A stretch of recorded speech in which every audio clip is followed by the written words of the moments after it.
L-sponsors tiegħi tal-programm Il-Verità huma Iżdadora ta' Beauty ta' taslima għal ċari bi prodotti ta' Framezi, Lourdes Opticians ta' San Ġwan għan-Nuċċali, Irena Izaeva ġewwa l-Awra għad-Dwifer u Buzzka tan-Naxxar għall-Ilbiesi.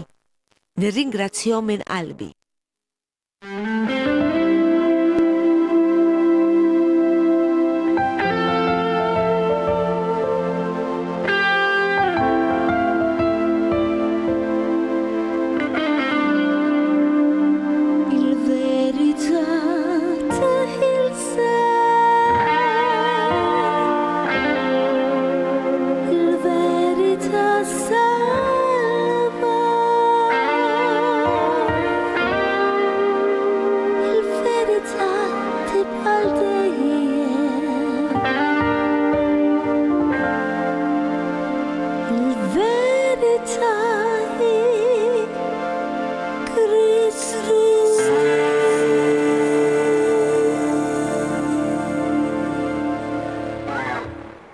Eżis telespettaturi, insellmilkom u nilqakom għal dan il-programm Il-Verità li jitratta dwar il-kelma mill-isbaħ, ittra kbira mill-qalb minant il-mulej għalina.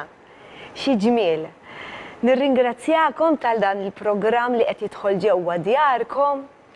Nirringrazzjaw wkoll il-Lef Living u d-direttur u l-video cameraman tagħna. Għax bis-saħħatek qed inwasslulkom dan il-kliem sabiħ. Il-kliem minant Alla. Xi jrid għalina biex mhux din il-kelma tasalaw imma tasalawn. Għax meta tasal fil-qalb tagħna ma titlaqx imbagħad. Iftħulu l-bieb tagħkom. Jiena dan il-programm kontili nixtieq li nagħmlu. Ara taħsbu li jiena xi żatat. Battu rrit nagħmel il-programmi u nxandar il-kelma. Jiena li 13-il sena born again Christian, għax Ġesu għalinna rridu nitwildu mill-ġdid biex nidħlu fis-saltna tal-missier.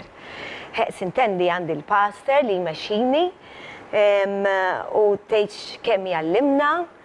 Fil-fatt jiena ili 13-il sena immur il-Bible Studies ukoll, għax il-kelma talla ma tispiċċa qatt.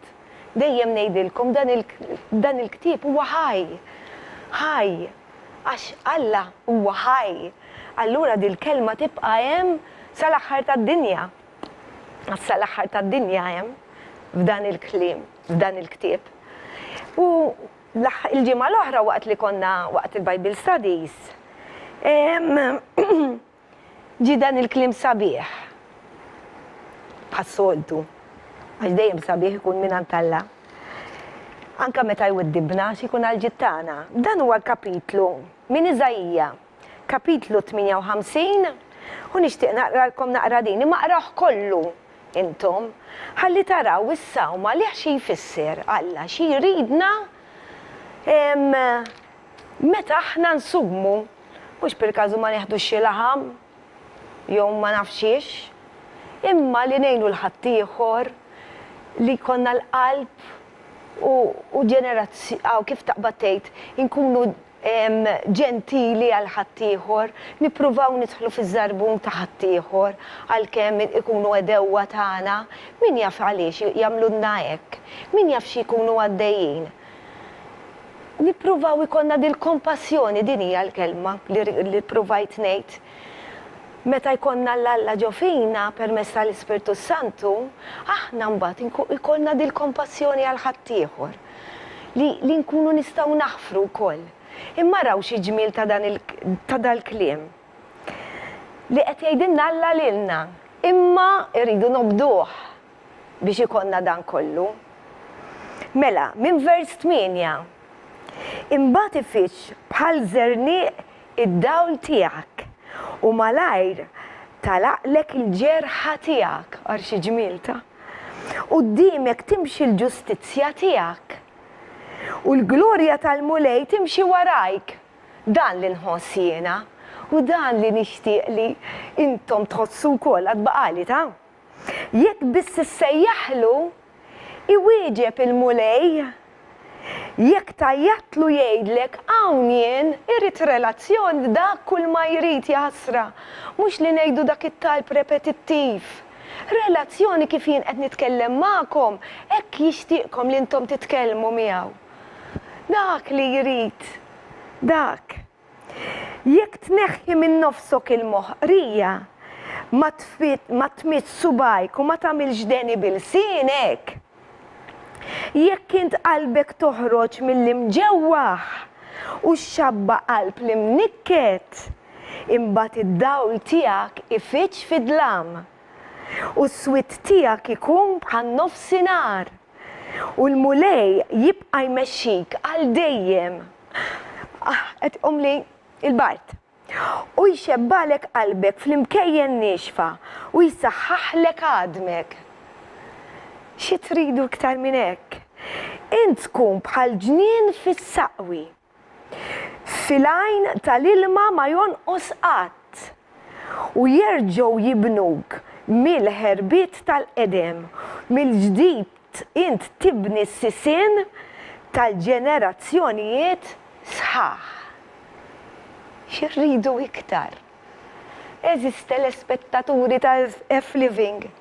Xi tridu żbaħ minn dan kollu? Issa ħanaddu għal-feature. Il-feature jitratta dwar l-anġli. Imma l-anġli kif sa jipproteġuna?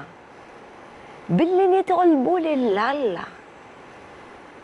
Ħanaqralkom naqra din. Issa din id-darba minn Salmi. Tinsewx iġibu l-Bibja, tgħidu li kmieni qed tgħidilna, ma kull programm dejjem insemmilkom u ngħidilkom biex iġibu l-Bibja ħadd tiċċekkjaw intom stess dak li nkun qed ngħidilkom, li ma tkunx gidba, li ma nkunx jiena, imma l-mulejja. Min ġo fija jkun irrid jgħidilkom dan il-kliem sabiħ minn għandu. Araw xi ġmiel.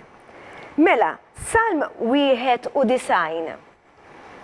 Min vers 11. Għax l-anġli tiegħu jibatlek u jħarsuk fit-triqatek kollha. Fuq idejhom jerfawk. U li ma taħbatx ma xi ġebla riġlejk. Fuq l-iljun u l-lifa int timxi. Ferħ tal-jun u serf int tirfes. Araw dan il-feature. Din hija storja vera. Arawha.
il-mulej għandu pjana lik.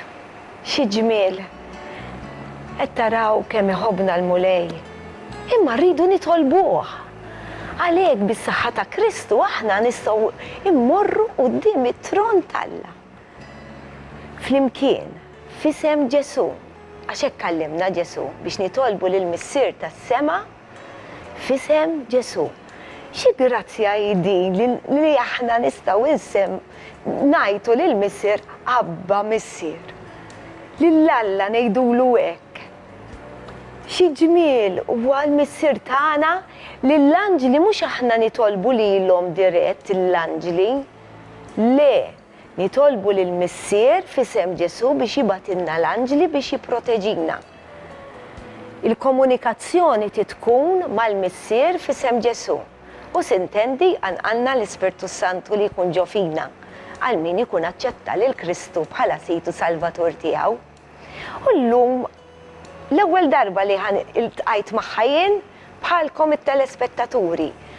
Stidin toħt miegħi għax offriet li tagħti t-testimonjanza tagħha u nixtieq nirringrazzja din hija Sister Carmen oħti.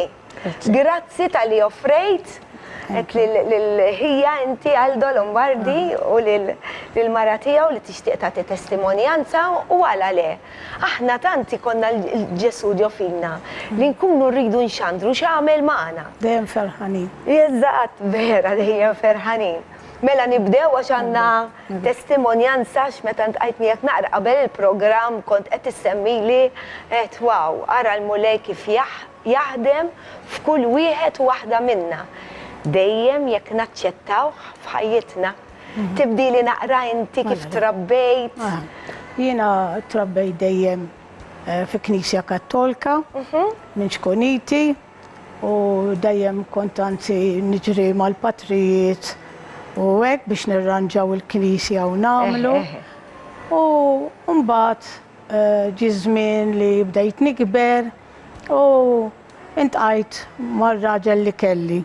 U kien bħali wkoll kien iħobb imur ġol Knisja, kien abbati u qisu l-mulej ixebbaħ qabel il-laqgħa. Iva. U insomma konna għadna żgħar, jien kelli 15-il sena u r-raġel kellu 22. U bdejna l-ħajja tagħna minn dak iż-żmien, iżżewwiġna, kellna 3 tfal, Subin, Mario, Charles u Tonio. U bdejna l-ħajja tagħna feliċi. U komplejna fil-ħajja Kattolika. U mbagħad il-ħajja mhux dejjem tkun feliċi. Beda meta kelli 29 sena, kelli ġiġa 3 tfal ġifieri. Għax inti żewwiġ żgħira. Żewwiġ ta' 18. Ta' 19 kelli l-ewwel tarbija, t-tieni 21 u 23 kelli t-tielet. Alright. U l-mulej daqshekk ma tanix iżjed. Mbagħad bdew ġejjin il-gwaj għax tlift id-dadi tiegħi meta kellu 51. Kien għadu żgħir, jiena kelli 29. U ħallilna tifel handicapped. Ġifieri wara li miti. Hook. U xek jiġi? Hija, l-uniku hija li kelli. U meta kelli 29 tlift il-dadi li kont tant inħobb, kien xi ħaġa żgħiża għalija. Kien jafda ħafna fija u dan. U mbagħad meta miet rid naraw kif se nieħu ħsieb il-ħija. U waqaf idejja biex nieħu ħsiebu u fuq ir-raġel tiegħi. Kienet tibatu l-mami biex jintaħ banju u hekk għax kien naqra fih tifel u l-mami kienet ma tiflaħx għalih. U 4 snin wara tlift lilu wkoll. Tlift il-ħija wkoll. Ma tantx kien hemm żmien 4 snin għax mala jgħaddu. Ġifieri ġiġa f'ġiex funerali. U mbagħad kelli noqgħod nieħu ħsieb il-mami tiegħi. Għaddejna għaliex kienet tiġi għandi u dana. U marru l-Knisja fl-imkien sadattant għax kont għadni minix born again. U bqajt indur biha. U ta' meta kellha xi 70 talbitni biex indaħħalha ġo home Għalt li xinti għandek il-familja u ma tistax tuħsibi. Għall-inqas ma kienieċ egoista, Le, damet naqra miegħi u dan, imma mbagħad ġiet fi stremità li ma setax. U insomma ħatta samt qalbi għax kont l-unika li baqali u insomma daħlet u kont immur nara darbtej fil-ġimgħa. U wara li kienet il-hemmhekk xi ftit snin marad li r-raġel. Insomma, kien raġel fuq tiegħu, kien idoq mal-orkestra li kellna. Kif nafu. U kellu bżonn operazzjoni u tellajtu l-Ingilterra. U dak iż-żmien l-Ingilterra. Kienet gravi din il-kondizzjoni. Iva, l-ewwel kienu se jagħmlu ilu Malta, ma mbagħad deċidew li jagħmlu ilu barra. U ġiet out of the blue għaliex huma li qalu li Malta sassir, f'daqqa waħda qalu li le titlasti kollox ħatmur l-Ingilterra. U għamilna l-affarijiet, tlestejna l-affarijiet u tlajna. Però ma kienx ta' suċċess xejn. Għaliex waqt l-operation, l-ossiġenu meta l-għallu xal-moħħu u saritlu ħsara fil-moħħ.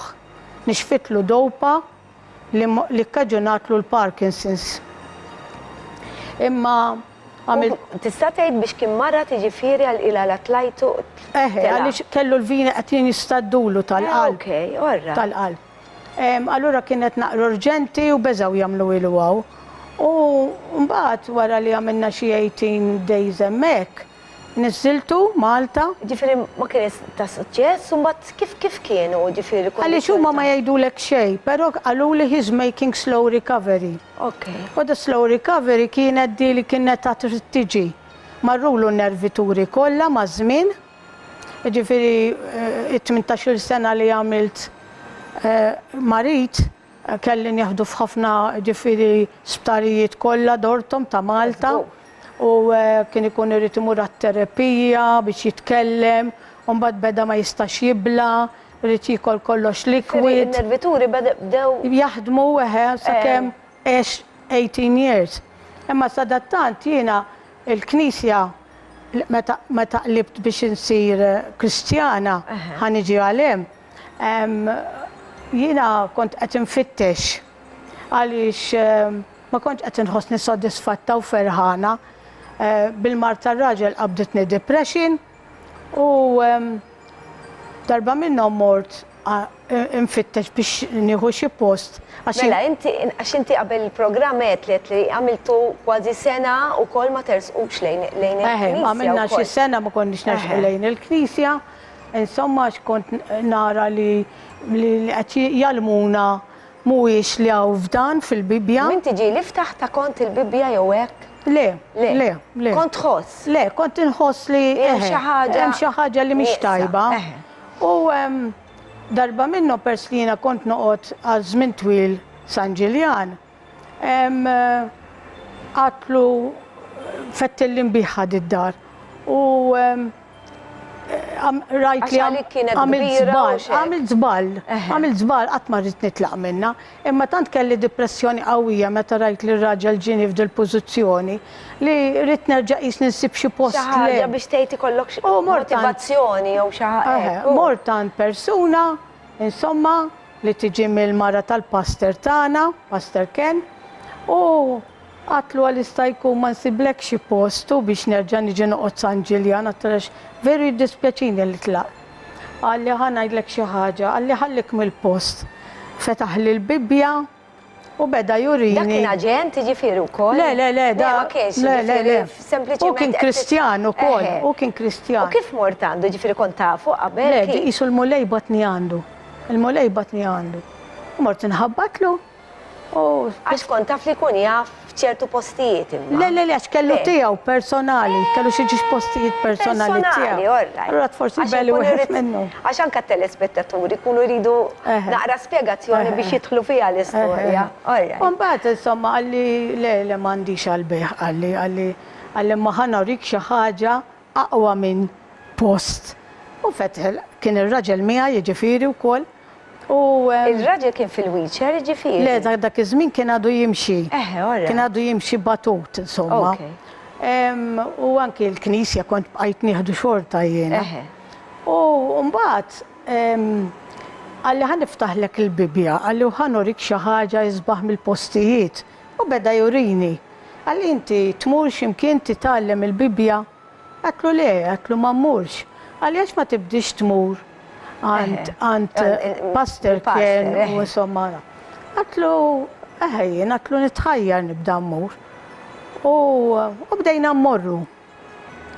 U tittoġobni l-kelma. X'urik meta l-ewwel darba ma il-raġel tal-mara tal-pastor. Urini li il-posti. Urik imma urik xi skrittura ma nsejt minn dak iż-żmien xilu. Kemm ilek inti Bornelli? Ili 21 sena. 21 sena? 21 sena. U dejjem ħattu r-raġel tiegħi. Ħalli nifqu hawn. Ħanaddu għal-riklami, issa nkomplu bit-testimonjanza tiegħek ħalli naraw inti kif ġejt imwilda mill-ġdid. Mela, għal wara r-riklami. Il-verità tibqa' dejjem. Il-verità hi Kristus.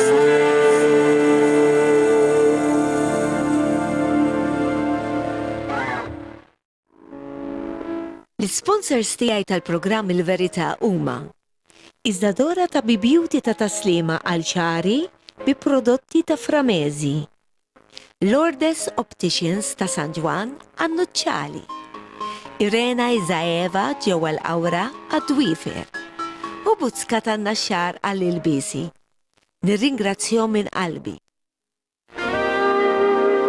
Il-verità tibqa' dejjem.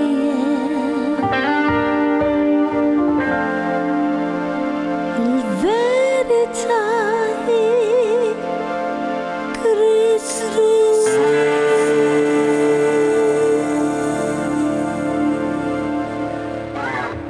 Nilqakom għat-tieni parti tal-programm Il-Verità. Illum għandna lill-oħti fil-mulej Carmen u qed tagħti t-testimonjanza tagħha ta' kif hi u r-raġel tagħha ġew għand il-mulej. Meta aħna nistaqsu lill-Alla li qed infittxuh kif ġara lil kull min taħajtu lil-mulej qed ngħidilkom mala jibatilkom ħafna nies biex jigwidawkom ħalli l-mulej wassalkom għal għandu, jibatilkom, imma tridu tistaqsuh kif staqsejni ħaħna u kif diet issaqsi wkoll li kienet qiegħda tħoss u x'hekk Carmen inti kont qed tħoss li hemm xi ħaġa nieqsa, xi ħaġa li mhix qed tittik sodisfazzjon li inti qed tmur il-Knisja Rumana imma imdejqa kont u mdejqa toħroġ minn hemm. Hemm xi ħaġa vojta. Imma issa qed inti wasal dak il-mument li l-mulej batlek lil xi ħadd li għallek inti għandek bżonn għax induna li inti kont għaddejja mill-mod kif qed titkellem. Sintendi nduna mhux għax huwa xi Alla, imma xi l-mulej permezz tal-Ispirtu Santu iħoss. Allura l-bniedem iħoss dak li jkun irrid jgħidlu l-mulej. U hekk għallek fuq il-kelma tal-Alla. Sadattant jiena bdejt immur fej batni din il-Good Shepherd Church. Ija. U dejna mmorru regolari. Ir-raġel kien jiġi miegħi, meta ma setax jimxi kont naħdu bil-wheelchair, ma dejjem mort. U mbagħad iddeċidejna nitamdu. Edha taġġel, stenna. Mill-ewwel aċċettajtu ġifieri. Sintendi u li titamdu sewwa. Ġifieri meta mortu l-ewwel darba. X'ħassejt? Xejn, għal-bidu ma tibda tħoss xejn, għax tibda tidħol fiha u tibda tara x'huma huma l-affarijiet. Taf inti l-Bibja mhix faċli hija tqila. Però meta kont imur id-dar kont naqbad il-Bibja u l-pastor meta kien itina l-lesin kont noqgħod naqra u nifliha ħanara x'fiha sewwa. U bdejt ninduna li l-Bibja hija l-verità. Għaliex Alla stess jilluminak. Jidħol fik. U meta jara li inti qed tixtieq li ssir Kristjana, il-mulej jgħinek ukoll. Eżatt. Jgħinek ħafna. Issa ġdi inti qed tgħid jekk tkun trid issir Kristjana. Mela kull min jemmen fi Kristu huwa Kristjan, imma mhux min jemmen biss. Le. Irridu nemnuh. Għax hawn ħafna min jgħid jiena nemmen fi Kristu. Kulħadd jgħid, anki x-xitan jemmen fih. Eżatt, anki x-xitan jgħid hekk ukoll. Imma meta mbagħad torihom x'jgħid Kristu stess, li l-kelma hija Kristu stess, il-kelma saret bniedem, mbagħad jgħidlek imma jew għax hekk u għax hekk. Jew jgħidulek min kitibha. Biex kitibha l-bniedem. Il-bniedem, eżatti. Imma aħna nemmnu li hija dija il-kelma talla. U nemmnuha. Vera, il-bniedem kitibha imma permezz tal-Ispirtu Santu għax ma jistax ikun kollu dal-erf kollu l-bniedem, ma jistax jasal għal dan kollu. Hija wis kbira, kbira, kbira. Imma il-Bibbja għaw min jaqra kollha u jgħidu imma ħassejt xejn. Taqra u terġa' taqra. Imma mhux għalhekk biss.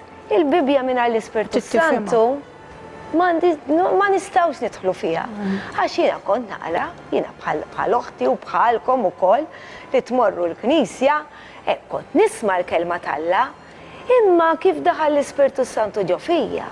Jien kont ngħid imma dan kif kont nisimgħu dan il-kliem, imma qatt ma tajt kasu u issa llum il-ġurnata jimlini tant vers wieħed ikun u tant jimlini b'dan l-ispirtu, dan il-kuraġġ u narġan fuq tiegħi. Għax mingħajr l-Ispirtu Santu, il-kelma talla hija miktuba għal min irid jemminha. Bekk jiġu jgħidulek skont kif tinterpreta. Xi trid tinterpreta? Jekk Alla jgħidlek tagħmel hekk, mhux qed jgħidlek għamel hekk. Jekk Ġesu qalilna rridu nitwildu mill-ġdid biex nitlu fis-saltna tal-missier, mhux qed jgħidlek titwilidx mill-ġdid. Xi tfisser titwiled mill-Ispirtu? Mill-Ispirtu u mill-ilma. Ma l-ewwel tittemmen billi nemmnu fi Kristu. Dik hemm insalvaw mhux billi nagħmlu opri tajba, nagħmluhom imma anke min ma jemminx jagħmilhom l-opri tajba. Opri tajba ġifieri li nħennu għal ħaddieħor li ngħinuhom jew. Ma dawk mhumiex biżżejjed. Mhux b'dawk ħanidħlu aħna fis-saltna tal-missier. Dawk mhumiex biżżejjed. Mhumiex biżżejjed, huma bil-grazzja għax għalhekk ġie Ġesu. Ġi Ġesu biex isalvana mingħajr Ġesu Kristu ma nistgħux għax aħna maħniex din li mmorru quddiem Alla. Għax aħna kif kemm il-darba ngħidilkom konna l-edewwa. Anzi missierna qabel ma nitwildu mill-ġdid, il-kelma talla tgħid li missierna huwa x-xitan. Meta qalilhom il-Fariżej, tafu il-Fariżej u s-Saduċej kienu l-qassisin dawk, jafu it-Tora bl-ammen dawk, jafu l-kelma talla, it-Tora hija t-Testament il-qadim. Jafu kienu bl-ammen, anzi arawni u la tmissonix kienu għax aħna. Imma għalilhom Ġesu jekk intom qegħdin temnu bija, missierkom ix-xitan. Easy. M'hemmx fejn tista' tmur iktar minn hekk. ċara u tonda. Għalhekk qed nagħmluh dal-programm qed immurilkom mill-ewwel hemmhekk ħalli intom tkunu tafu għax m'hemmx ċans ta' ħajjiġru ħafna affarijiet ta' fid-dinja diġà bdew li Ġesu li sa jiġru immissa qegħdin jiġru wis malajr u hemm bżonn li tkunu tafu daw l-affarijiet ħalli intom taċċettaw lil Kristu issa għassa jkun hawn ħafna u ħafna dbatijiet. Mhux dbatijiet biss u affarijiet koroħ. Għax dak li hawn miktub, hawn il-miktub ukoll sabiħ u anke l-futur tad-dinja, l-futur tad-dinja min jafu. Ma jafux il-bniedem, Alla biss jafu. Għalhekk ma jistax ikun li l-bniedem kiteb din vera kiteb hu imma permezz tal-Ispirtu Santu. Għax kieku kif sa jkun jaf il-futur sal-aħħar tad-dinja, sa jsir. U hemm bżonn għalhekk rrid li l-mulej permezz tal-Ispirtu Santu jibgħatilna l-kelma tiegħu ħalli nkunu nafu għax ma jridniex ngħaddu minn dawn l-affarijiet koroħ. Vera u dbatija kulħadd tibati fil-fatt. Oħti fil-mulej għaddiet kella il-raġel tagħha filli sejjer operazzjoni sifer u bil-mod il-mod sapruħu fil-wheelchair u bxek. Mela, imma. 18 sena. Oh, immela, issa, inti wasalt f'dak il-punt fejet li mbagħad tanmittu xie? Tammidna, kanna xewqa li nitamdu għax aħna bqajna mmorru għal-lezzjoni ta' nhar ta' tlieta u l-ħadd. U mbagħad il-pastor saqsini jekk nixtiequx li nitamdu, għatlu iva, u konna tammidna xi 12. Konna. Iva. U meta titammet anki tħoss l-Ispirtu Santu daħal fik, tħoss dik il-ferħ sabiħa. U ifhem, tkun taf li il-mulej ħab pjaċir bik għax aċċettajt qalbek infetħet għal-mulej u tibda tara l-affarijiet kollha sbieħ. Ma tarax il-kruwa tad-dinja. Eżatt. Qed tifhem alla volja aħna ngħixu fid-dinja ma maħniex tad-dinja u aħna qatt ma konna tad-dinja għax jiena kont raġel konna familja. Allura rridu nrabbu tfal sewwa u telgħu sewwa ġifieri. Edda żgurax il-valuri hemm ikunu, imma mbagħad insaħħuhom aktar meta nsiru naraw minna Alla xi jrid minn mbagħad tipprova tiġbed il-uliedek ukoll u tibda turihom il-kelma talla u anki meta mbagħad għadda żmien u r-raġel il-mulej oġbu jiġbru. Meta kellu 72 kien se jelaq 73. Għadda ħafna u jien veru ma xtaqtux li jmut għax konna close ħafna aħna. Ġifieri wara li miet qabditni depressjoni kbira. Il-mewt tiegħu ħassejta ħafna. Il-voj tiegħu, alla volja jkollok il-familja, ma hu kollox. Huwa parti minnek, ħaġa waħda miegħek, qiegħda żgur parti minnek telqet. Qabditni depression qawwija u kont immur għand it-tobba. Kull ma jgħidulek. Għajt mur il-knisja ta' iwa xorta, qatt ma fallit. Qatt. Għaliex kienet issostnini, il-kelma li kont nisma' talla kienet issostnini. Però ma kontx inħossni happy. Alla volja, kont inħossni mdejqa sadattant. Għax meta tiġrilek mewt, taf inti kif jiġrilek, ma tkun ferħana. Mbagħad għadda żmien, insomma, għaddew 2 snin u 5 xhur u rġajt ħadd l-ikbar xokk ta' ħajti. Għaliex darba minnhom konna qegħdin. Sa dan it-tant inti mid-depression kont ħriġt minnha? Le. Kont għadek għaddejja 2 snin bid-depression? U kont noħu l-pinnoli u kull meta kont nibda it-tabib, il-professur dejjem kien itini mod ieħor. Insomma, u darba minnhom qatlu mulej.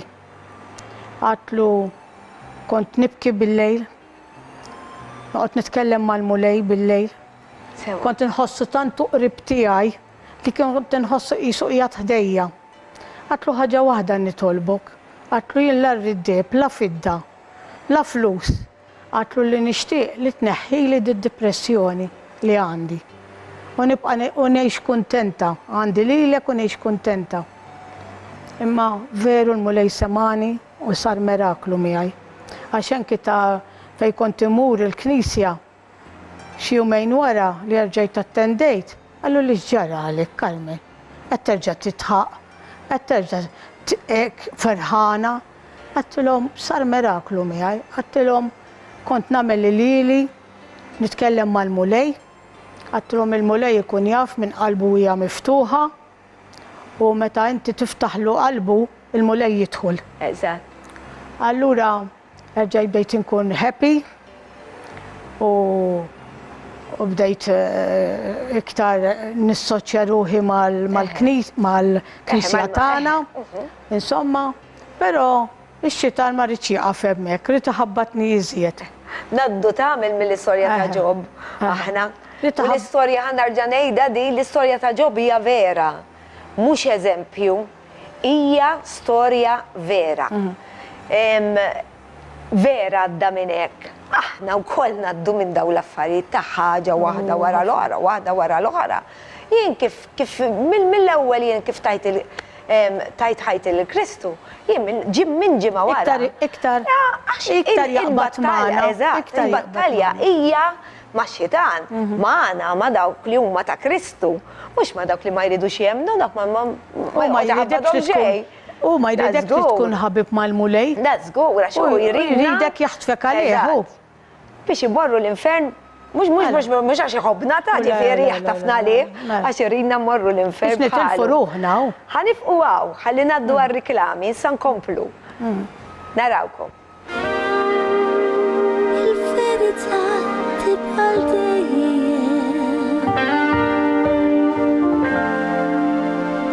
Il-verità hi Kristu.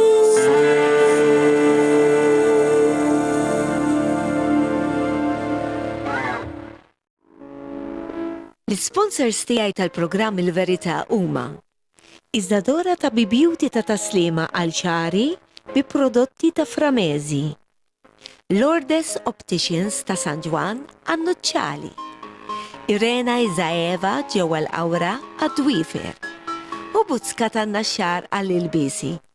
Nirringrazzjahom minn qalbi. Il-verità tibqal dejjem.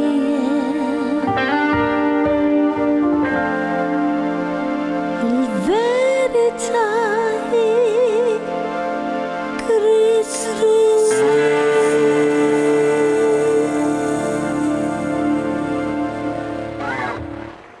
Nilqawkom għat-tielet parti tal-programm Il-Verità. U għanna l-loħti hawnhekk Carmen qed tgħidilna dwar it-testimonjanza tagħha u sa dan it-tant waqt li kienu għaddejjin taf li aħna nitkellmu naqra waqt il-reklami qed li ħallejt xi ħaġa wkoll li kienet importanti wkoll dak iż-żmien sakemm qabel ma rġajt labt il-mulej qed lu mulej neħħi li din id-depression x'ġara għalek? Ix-xitan kien jitfali ħafna dubji u kien jgħidli għaliex ma taqridx lilek innifsek biex issib il-paċi. U jiena kont ngħid imma insib il-paċi billi nagħmel suċidju. U ħafna ħsibijiet kienu jidħluli, veru għax kont imdejqa immens. Però li żammitni hi li għax bżajt nitlef ruħi. Praise God, hi. Kont nibża li nitlef ruħi, kont ngħid li naħdem tant jiena biex insib il-mulej u issa sibtu sa nitilfu u ma għamilt xejn minn dan. Imma mbagħad bħalma għatlek tlabt il-mulej, kont nitkellem miegħu bil-lejl u veru kont inħossu qrib tiegħi u veru aqas il-pinna li ma bqajt nieħu. Le, ma bqajx noħodhom. Tajjeb, prosi. Mhix qed ngħidlek. Konferma lija wkoll. Mhix qed ngħidlek biex jaqtaħħom kulħadd għax mhux kulħadd ċorta. Però għaddaw jien mhux qed jagħmlu li ġid u qtajthom. Jiġifieri ħassejtni ferħana, erġa' ġibtik kif kont qabel, jiġifieri, u mbagħad ġrat l-istorja oħra wara, għax bħalma għadna x-xitan ma jħallikx bi kwietek. Darba fost l-oħrajn kien il-ħadd u ġew iċċemplu l-pulizija wara l-bib. U tawna aħbar ħażina li miet lit-tifel.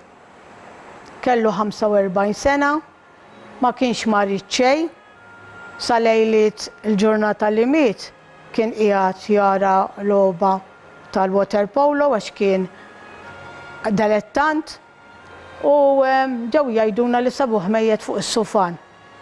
Tista' taħseb jien kif bqajt. Dak kien sentej u 5 xhur wara li miet missieru. Imma ħanajdlek din. Jiena bsart li sa nerġa' ngħaddi minn xi depression oħra. Imma l-mulej kien miegħi u tani tant paċi f'qalbi. Mux li ma ħassejtux u ma bkejtux ta' imma ma għamilt xi frattarija jew immutajt għatlu mulej. Dak inti tajtuli u inti ħattuli. Għatlu nirringrazzjak tal-li gawdejtu 45 sena. Għatlu dak tijak u laħattu ħudu. Illa mhix testimonjanza di. Rajtek kont għadek kif ħrix mid-depression? Għadek u kellek għalek, aħna jippermetti l-mulej li naddu ħalli aħna rridu nkunu nafu aħna eżatt brava ta' inti. Il-prova hija li sa jiġu l-attakki u aħna rridu naraw kif sa naċċettawhom. Imbilli noqogħdu ngħidu ħafna affarijiet vojta għax Alla batom, għax il-mulej ma jibaċ taw l-affarijiet. Eżatt, fis-sema kollox Il-mulej perfett, kollox irid tajjeb. Eżatt. Imma ringrazzjajtu, issa baqa l-tnejn oħra Fidejh, fidejhu. kollox fidejh. Ara di kienet bomba, sorina. Għax anka jiena fakkartni jiena eżatti kif bdejt nattendi dik il-ġimgħa kont għandi kif ħrix minn depression, kont qed tajt it-testimonjanza fuq mill-programmi. Rrid ngħidilkom li dal-waqt u l-programmi sa ntellaħħom jiena fuq YouTube u mbagħad tkunu tistgħu tarawhom bil-kwiet għax importanti li jidħlu fid-djar tagħkom. Għax se jagħmlulkom ġid biex taraw li aħna bħalkom li naddu minn ħafna affarijiet li tafawni bħala kantanta li dejjem nitħaq u nibqa' nitħaq għax għandi l-Alla miegħi. Imma ra tasbu li ma nkunux qegħdin naddu minn ħafna affarijiet.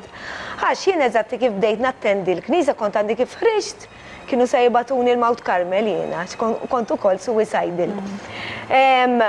Ġimgħa wara, ġifieri wara li mort ma' din il-Knisja li issa il-paster li kelli l-ewwel wieħed huwa l-Kanada u issa għandi il-paster Vince jiena li sa 13-il sena hemmhekk il-Full Gospel Praise Center ġewwa Abu Ġibba. Mill-ewwel isterqu li kienu xi ħadd seraq li l-apparat tiegħi li jiena għadni kif ħirġa mill-depression. Mela nsteraq li l-apparat kollu li kelli fil-karozza li għax ma flaħx intellaw fuq għax jiena kont imbagħad ibdari, nkun għajjena ma nkunx nista' xi ħadd kien jaf ġifieri li kien hemmhekk. Ġifieri allura biex naħdem ma kellix. Immaġinawni jiena għadni kif ħriġ mid-depression. X'ismu m'għandix issa biex naħdem imma ma rġajx waqgħet f'depression. Tittifajtja. Iva, il-mulej kien ħaġa waħda ngħidilhom min qed jismana.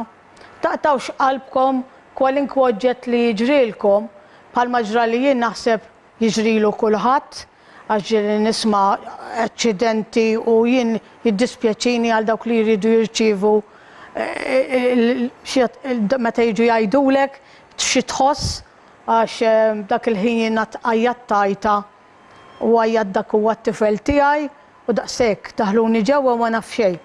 Imma qatt taqtaw qalbkom ibqgħu ikolkom fiduċja fil-mulej, ibqgħu itolbuh u l-mulej dak li tridu li jkun tajjeb għalikom itijulkom. Dak biss ngħidilkom taqtawx qalbkom meta jiġrulkom daw id-diffikultajiet, il-kulħadd jiġru. Il-kulħadd, però trid tkun soda. Jekk ikollok fiduċja fil-mulej, il-mulej ikun miegħek il-ħin kollu. U jien dak il-fer li nħoss ġo qalbi ma jerġax jitlaq minn qalbi. Le, għax Ġesu għalinna. Daqshekk. Mhux saħallikom qatt mhux saħallikom. Hekk imma mhux għax kif jidħol, kif din aħna naċċettawh li l-Kristu ġo fina minn dak il-ħin mhux se jitlaq. Daqshekk. U jkun jaf, anke jkun jaf min iridu veru. Eżatti. Għax min iridu jitilqu, jerġa' jmur joqgħod ipartat il-knejjes u hekk ma jagħmilx ġid. Ġid, le. Ma jagħmilx ġid. Għalhekk jibatilna l-daw l-allima, il-pastors u jmexxuna huma niċċekkjaw għax anke l-pastor tiegħi dejjem jgħid li jgħid mhux li biss jiġifieri lill-Knisja. Il-Knisja hija aħna, the body of Christ. Din hija l-verità. Dik hija l-verità dejjem dak li ngħid jien.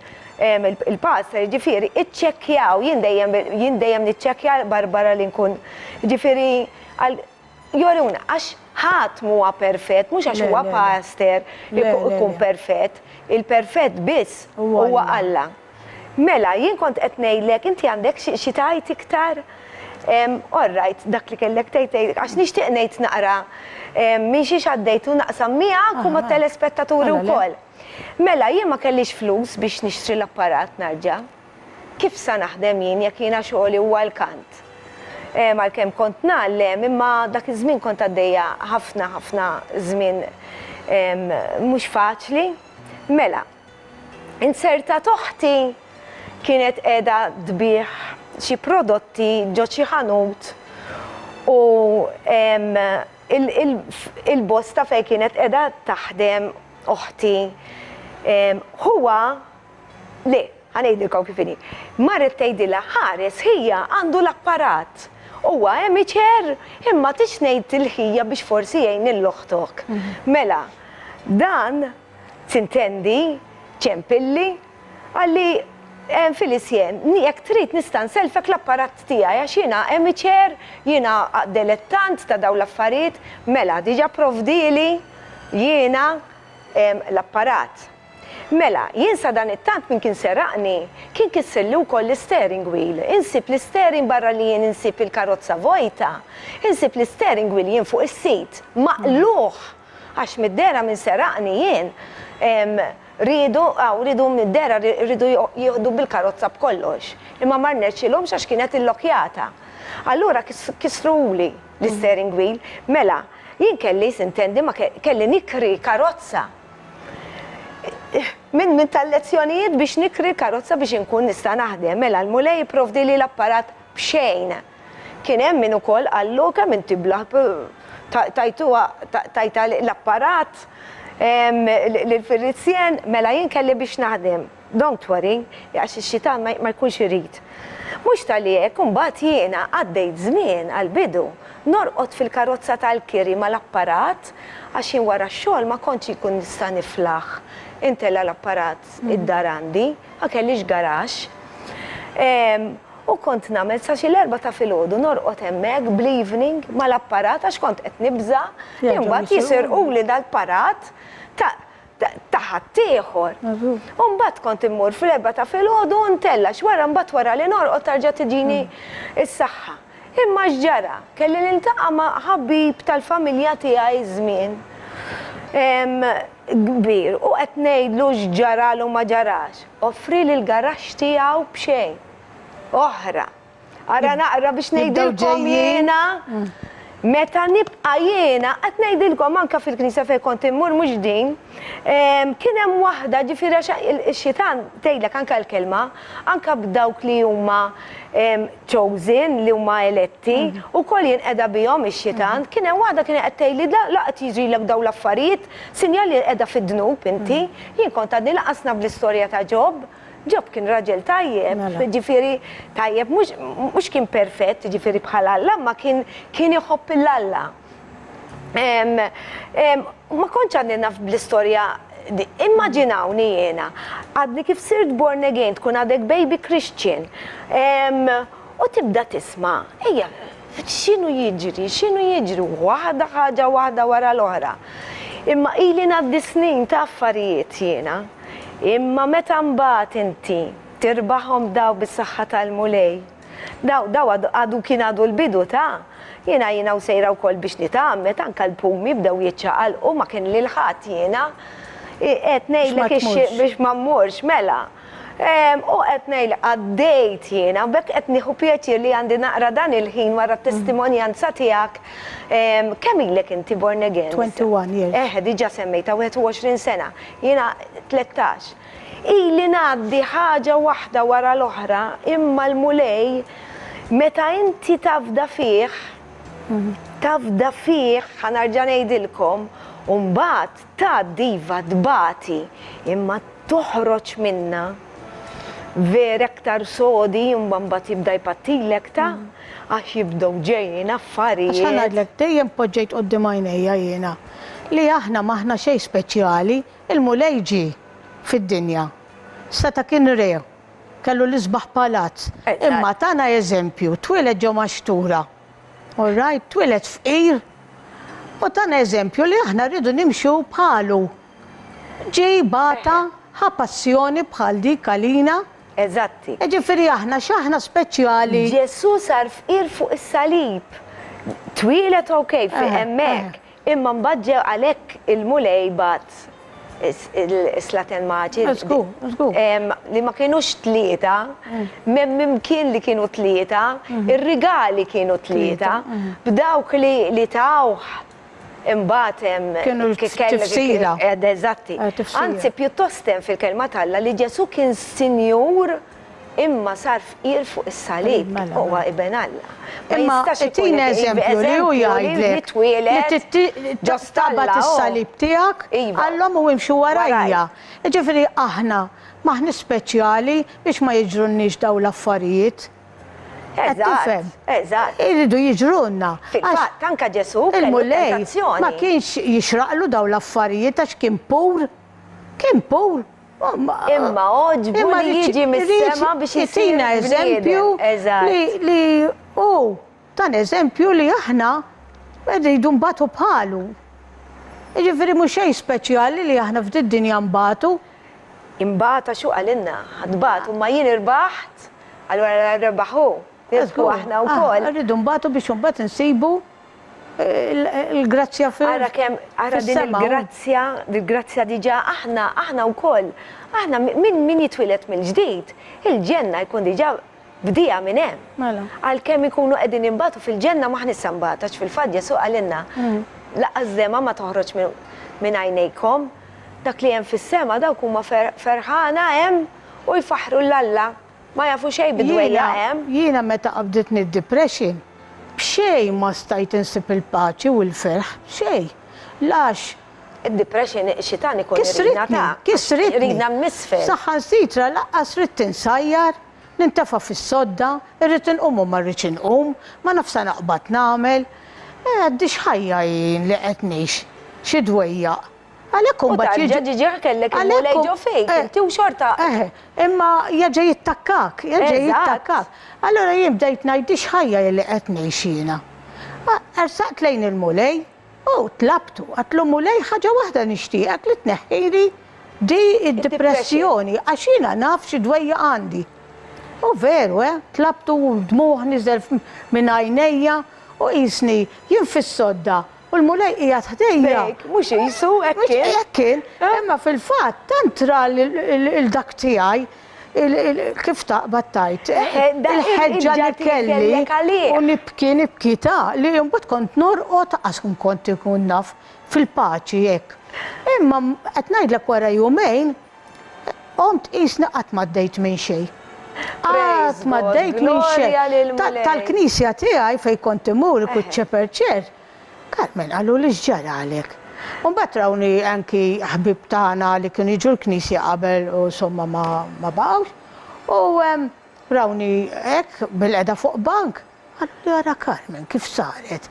Għax unbat bdejt imbiddel, nirranġa xari. Jarġa daw li jarġa jibdi.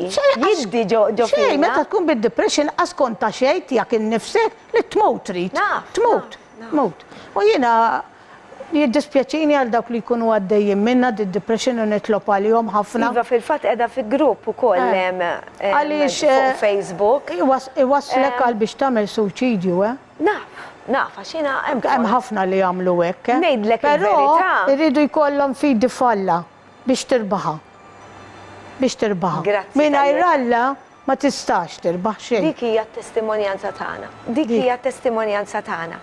Mela, ħanaddu għal-riklami u ninkonkludi dan il-programm. Nispera li dawn it-testimonjanzi mhux jidħlu fid-djar tagħkom biss, imma jtukom din is-saħħa biex tikkombattu l-ħajja, għax mhix faċli.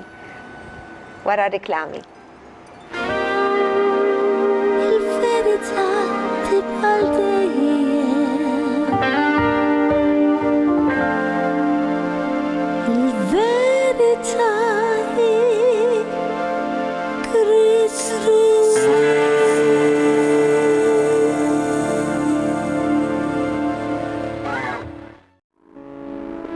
L-sponsors tiegħi tal-programm Il-Verità huma Iżdadora ta' Beauty ta' taslima għal ċari bi prodotti ta' Framezi, Lourdes Opticians ta' San Juan għan-Nuċċali, Irena Izaeva ġewwa l-Awra għad-Dwifer u Buzzka tan-Naxxar għall-Ilbiesi.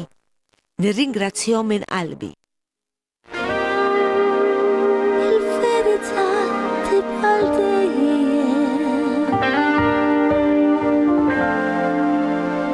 Il-verità hi Kristru.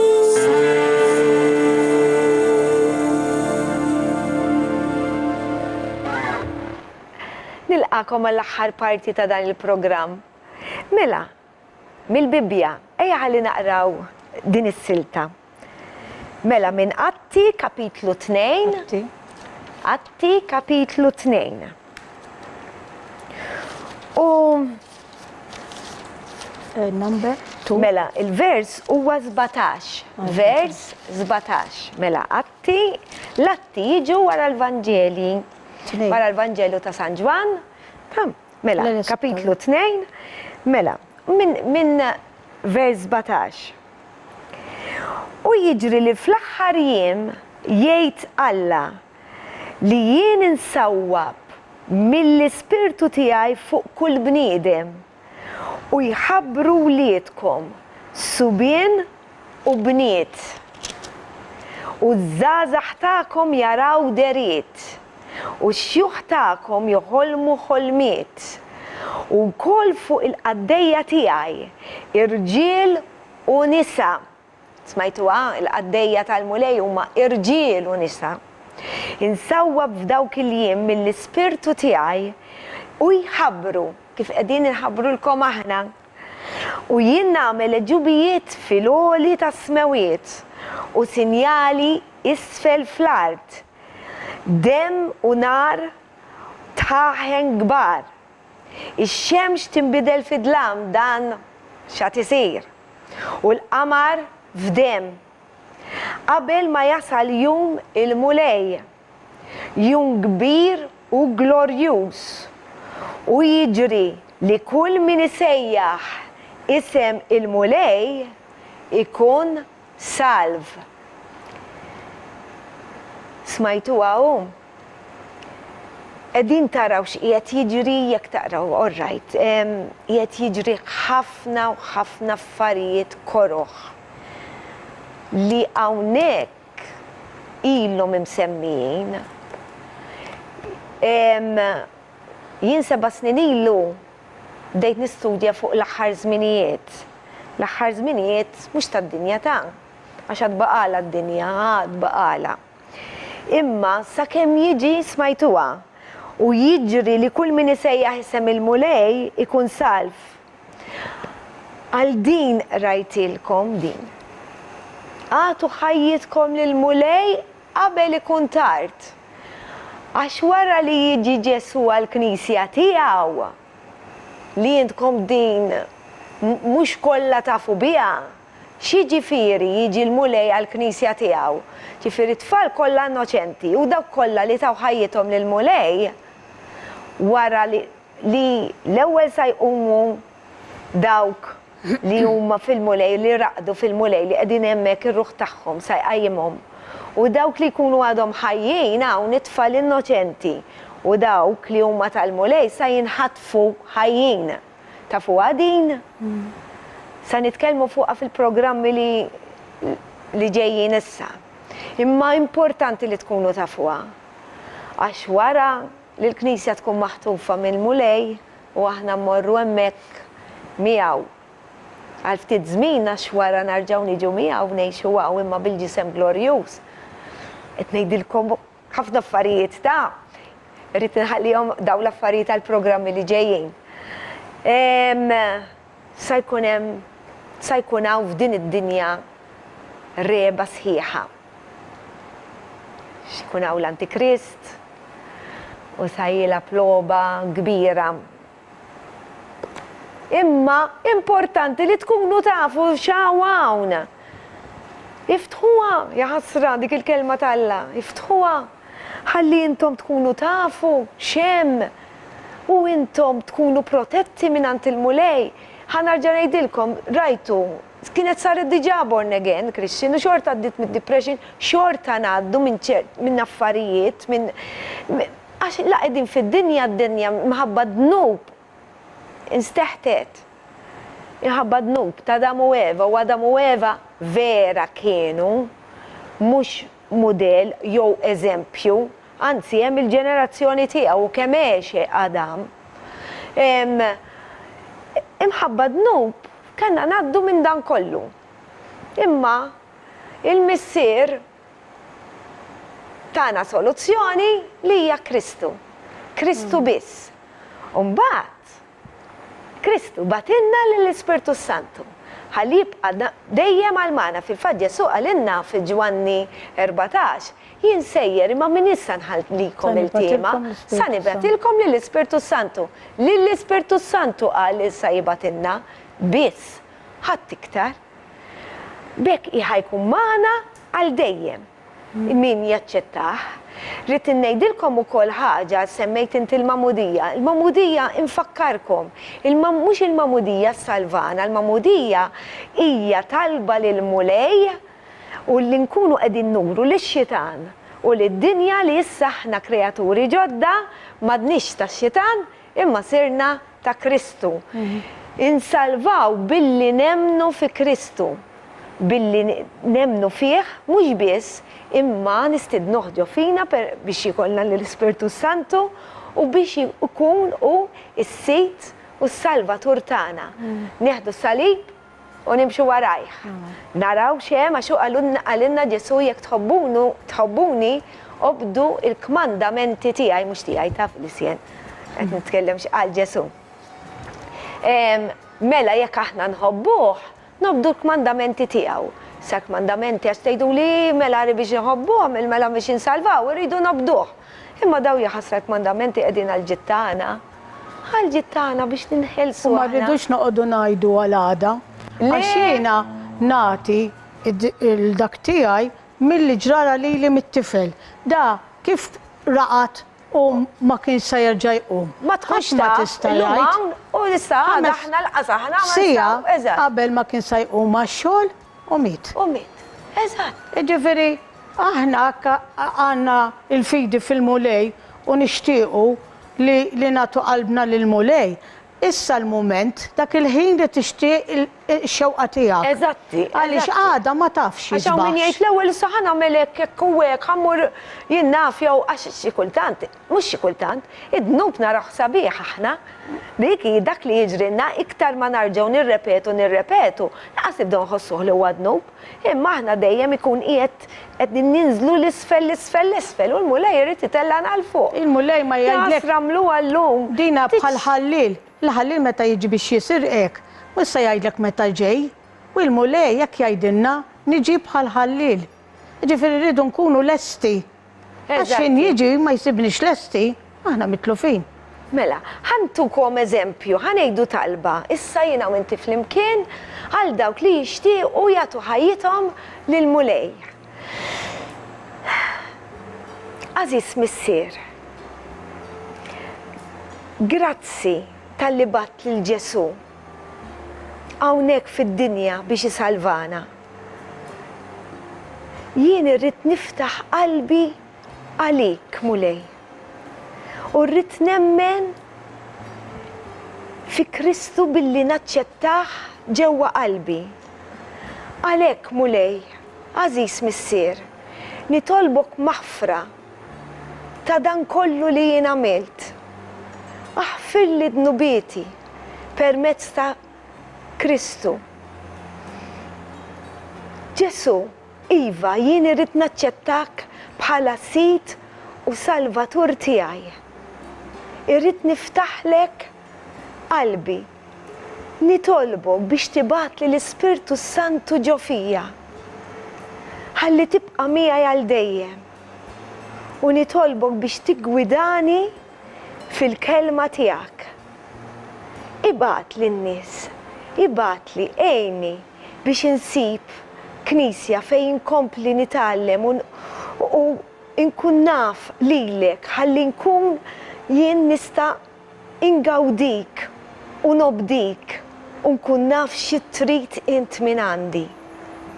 Ħalli kif inti rbaħt id-dinja jien nirbaħ ukoll u nibqa' ngħix miegħek għall-eternità.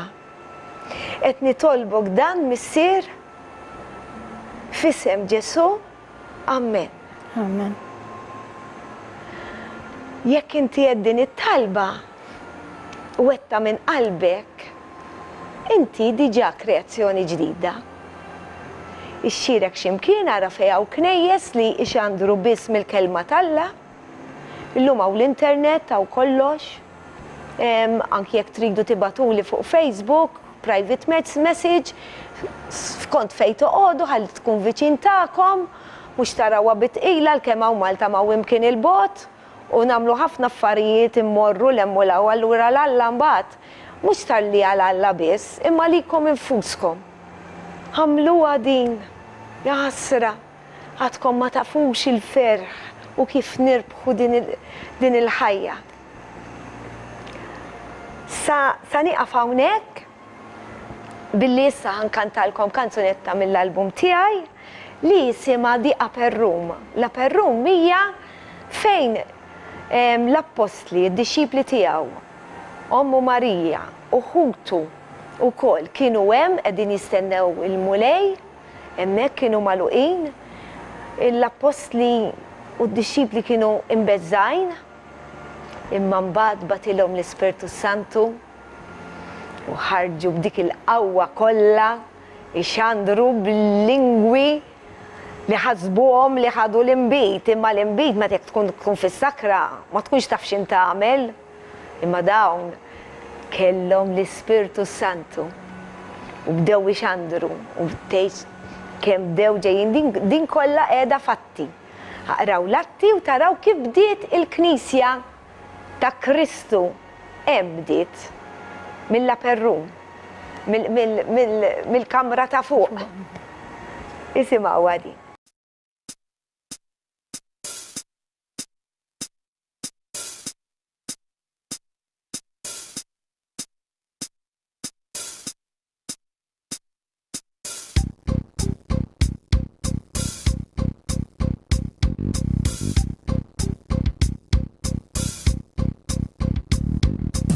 Your spirit manifests in tongues of fire, there in the upper room. The holy power of the Comforter you said you'd send to make a bride for the groom. You are the Lord of every tongue and every tribe and every nation. You spoke and life began in wonderful creation. Oh Lord of life, I seek your face. I seek your face. I know I'm only saved by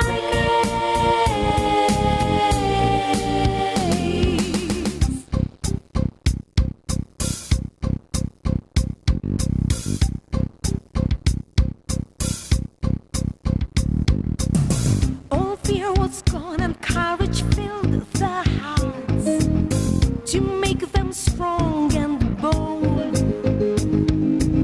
speaking in languages that they had never ever learned, a harvest of 3,000 souls.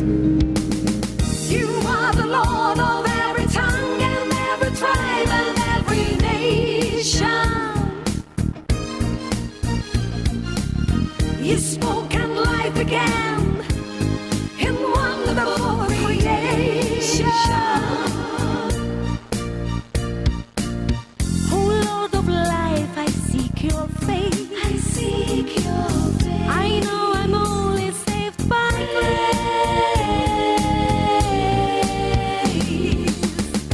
Holy Spirit, fall as we obey our Master's call. Come with power and fire upon us all.